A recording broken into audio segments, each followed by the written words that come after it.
To stop it. We're joined this morning by John Lang. He's a senior editor of Barron's Magazine. And in Nashville, Steve Curnutte, he's president of NBank's Mortgage. And on the phone is former FDIC chairman William Isaac. Good morning to the three of you. Thanks so much for joining me. Thank you. Thanks for being here. Appreciate it. All right, Steve, let's start with you. What will the comments made by Treasury Secretary Paulson do to the confidence in the markets? As we speak, I should mention, Fannie Mae and Freddie Mac right now trading up 28 and 29% respectively in pre-opening trading. What do you think this does to confidence, Steve?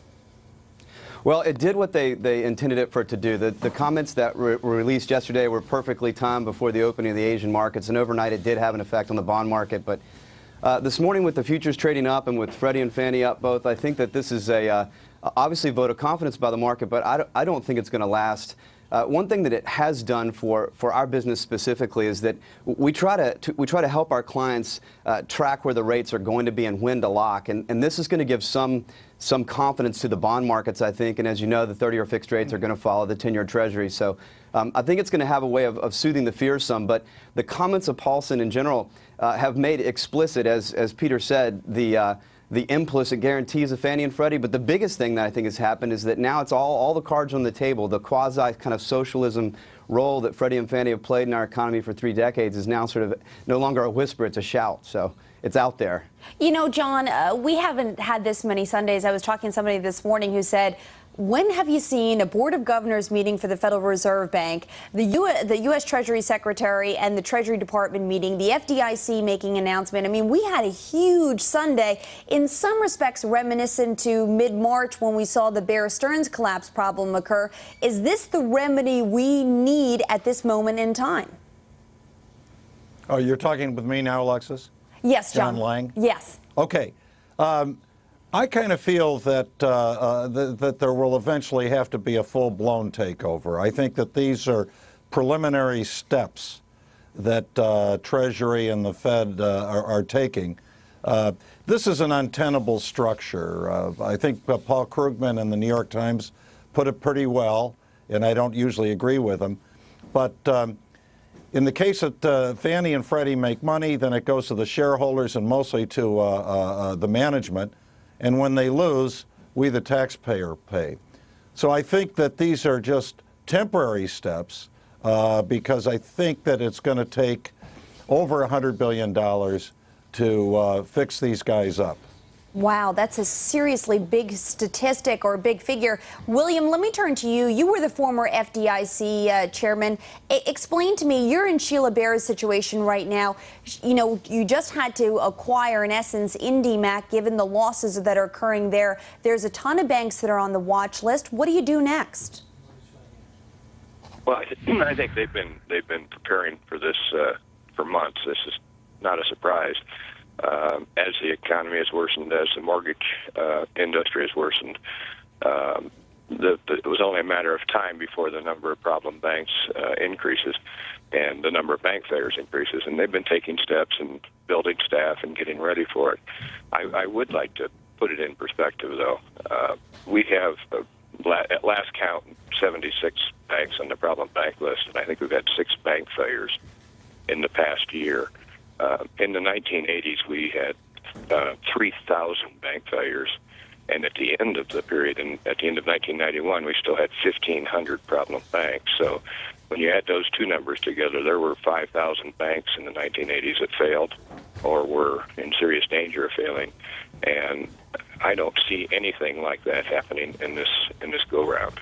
And, William, let me ask you this. I mean, how unprecedented is this move here, a coordinated effort, and basically to shore up Fannie Mae and Freddie Mac and say to the world, because you and I both know the world owns Fannie Mae and Freddie Mac. I mean, it's not just about our housing situation. It's about all those people who own the bonds or own the equity. How big a move is this? How important a move is this to shore up confidence in the U.S. economy?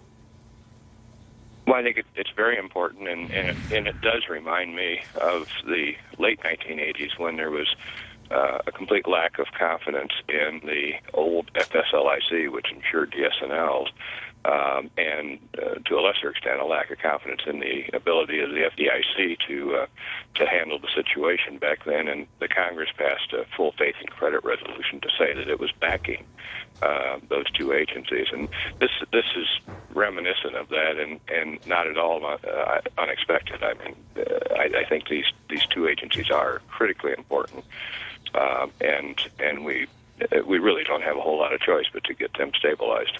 You know, John, on Friday, late Friday evening, the Senate finally passed that housing bill that they've been working on right now for what seems like an eternity. I know it's been months.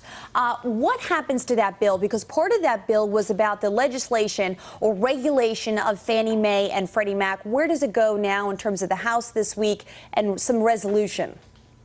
Well, as I understand it, Alexis, they're going to tack on some of these measures to that bill and expedite it through this week.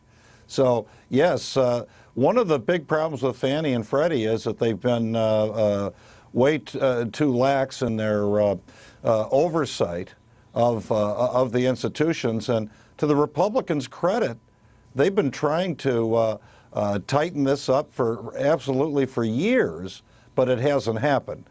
But it will happen now.